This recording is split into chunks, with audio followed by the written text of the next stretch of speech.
having children and being pregnant, that was challenging, but I navigated it.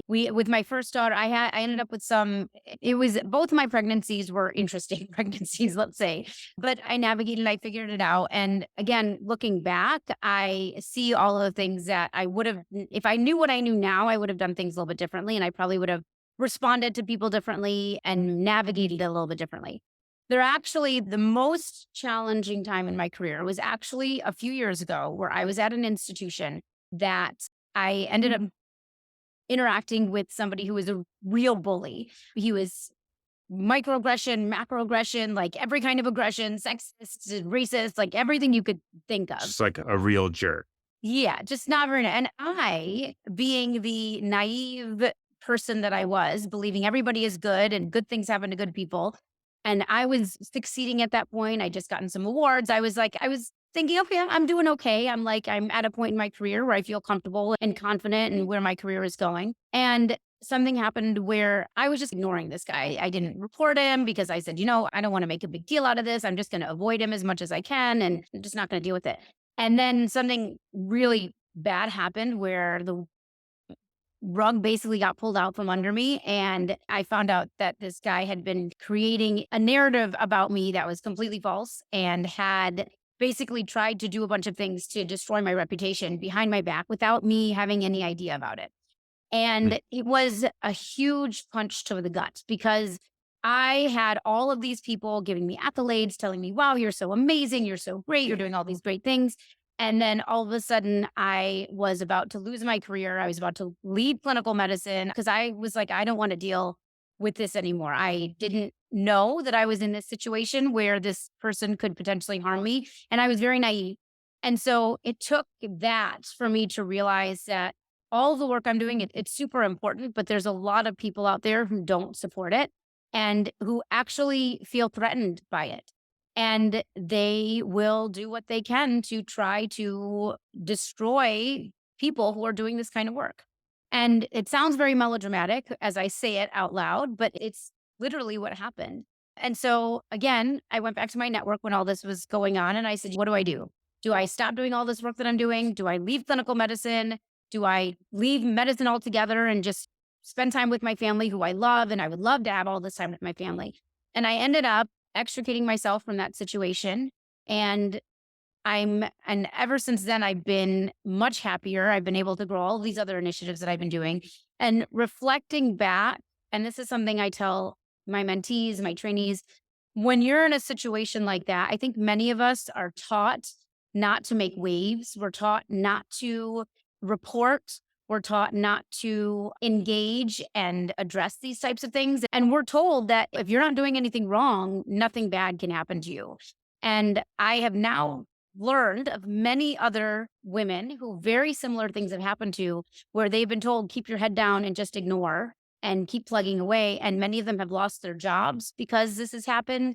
Many of them have lost their income, have lost their side gigs, have lost their reputations because of situations where these types of things have happened. And it's unfortunate that in 2023, these types of things happen. And then these men often fail up and they end up with because the institution doesn't want to address the issue or doesn't want to make a big deal out of it. And so they move people forward or send them to a different institution with a bigger Mhm. position. And in retrospect, looking back, I wish I'd handled that situation very differently, but I learned a lot from it. So now when I come across similar situations, I navigate it very differently than I did when it happened to me initially, because I was very close to leaving medicine altogether because it was that horrible of a situation where I had thought that I was doing well and that I was stable. And this person had the opportunity to basically destroy my entire career with this flick of a pen. Yeah, I imagine that was disheartening. And in that moment, I'm just curious. So, was it like immediately afterward? You're like, I'm out. Like, this is insane. Or how did you feel in the moment? Was it shock and then it was like set in? You're like, and then you slowly gravitate toward this. I'm either out or I got to do something. It was shock. It was complete and utter shock. And then it was, I need to figure out what my next step is to get me out of this situation because this is not good for my mental health. It's not Yeah. good for my health. And I can't continue to work in an environment like this. And I went through, I think, the many phases of grief. You go through, what are they? Denial, Yeah. anger, acceptance, all those different stages. And so I think I went through all of them like in rapid succession over and over again.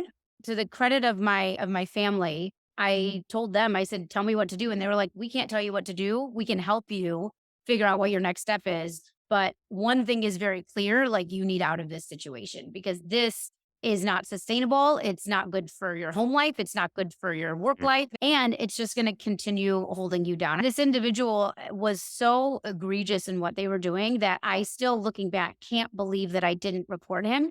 And that's why I tell a lot of women that I work with, I'm like, you may think that what they're doing is harmless, but at the end of the day, they're building up like if they build up a narrative about you and you have never done anything to report this stuff is happening, then it's just your word against theirs. A lot of lawyers I've talked to through my podcast and through all the organizations I run, the biggest advice they give to people is document, document, document. So if something like this happens, start documenting, report it to whoever you need to faculty affairs or to leadership because you want a paper trail to show that this is happening to protect yourself if the person tries to come and defame you.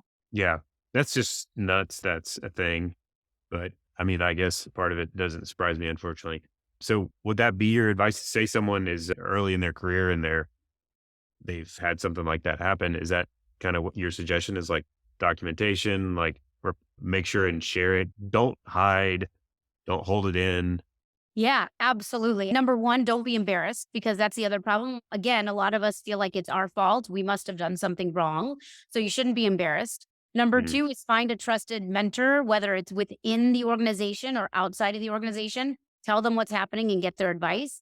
And then third, you need to document and report because the number of cases that are coming out over the years that we're seeing in healthcare, there's been so many of these types of things that have happened and many, many more that we haven't even been alerted to. mm, Uh, where now I think we're in an environment where it's a little bit easier to see the repercussions of this type of impact that these things have. And I think it's a little bit easier to report, but we've still got a long way to go. There's actually an organization called Physicians Just Equity, PJE, that Dr. Pringle Miller and Dr. Roberta Gebhard are on the leadership committee for.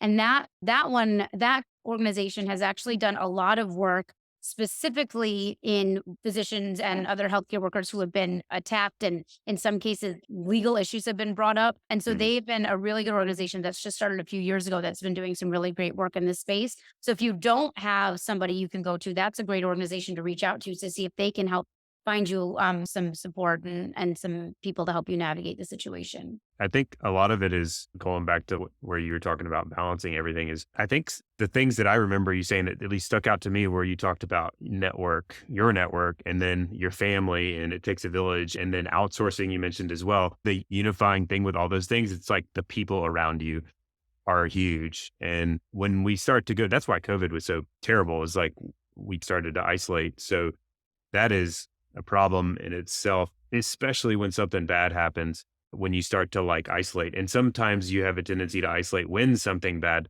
happens, but that's when you have to lean on it most, is like your people like around you. Cause they're gonna, if they are like loving people, like if they're your close contacts, they're gonna like love on you. And that's really what you need in that sort of circumstance. Cause that's just a hateful experience that would take anybody down. Well, yeah. And the other thing, along with networks are so key in everything that I do.